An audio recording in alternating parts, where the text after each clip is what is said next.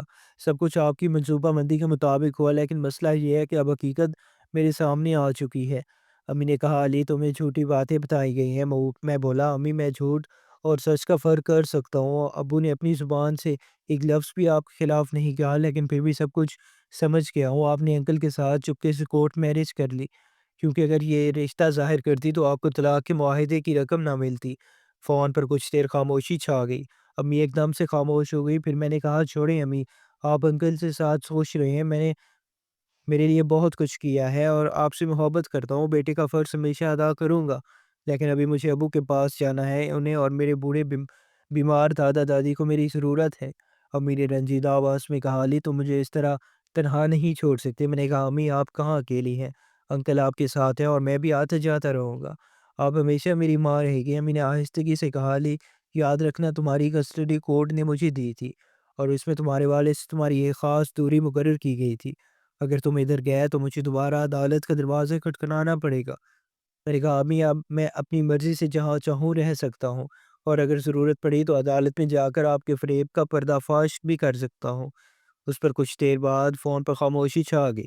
پھر مجھے امی کی سسکیوں کی آواز سنائی دی۔ انہوں نے روتی ہوئی آواز میں کہا، علی مجھ سے بہت بڑی غلط ہو گئی، بیٹا مجھے معاف کر دو، واپس آ جاؤ۔ میں نے دھیرے سے جواب دیا، آؤں گا امی، لیکن یاد رکھیے ابو کے ساتھ میرا بھی کچھ فرض ہے۔ ابو اب آپ کو خرچ نہیں بھیج پائیں گے، انہوں نے برسوں بہت معاشی تکلیفیں اٹھائی ہیں، میں ان کا بوجھ ہلکا کرنے جا رہا ہوں۔ آپ اور ڈاکٹر کامران انکل کو نئی زندگی کی خوشیوں کی دعا دیتا ہوں۔ یہ کہہ کر میں نے فون کاٹ دیا۔ کچھ ہی دیر بعد کیب آ گئی، میں سارا سامان رکھا اور ابو کو فون کر کے اطلاع دی، ابو میں آ رہا ہوں، رات کا کھانا ہم سب ساتھ کھائیں گے۔ ابو نے خوشی سے کہا، جو بیٹا ہم سب تمہارا انتظار کر رہے ہیں۔ میں نے فون کاٹا تو میرے چہرے پر اطمینان بھری مسکراہٹ پھیل گئی، میرے دل میں برسوں سے چھائے ہوئے دھوکے اور اندھیروں کے بادل چھٹنے لگے تھے۔ میں پوری طرح تیار تھا کہ ابو کے سائے میں اپنی زندگی کا نیا سفر شروع کروں گا۔ تو دوستو آج کی کہانی بس یہیں ختم ہوتی ہے۔ اگر آپ کو کہانی پسند آئی تو ویڈیو کو لائک کریں، اور اگر آپ ہمارے چینل پر نئے ہیں تو سبسکرائب کرنا مت بھولیں۔ ملتے ہیں کل ایک نئی ویڈیو کے ساتھ، تب تک کے لیے اللہ حافظ۔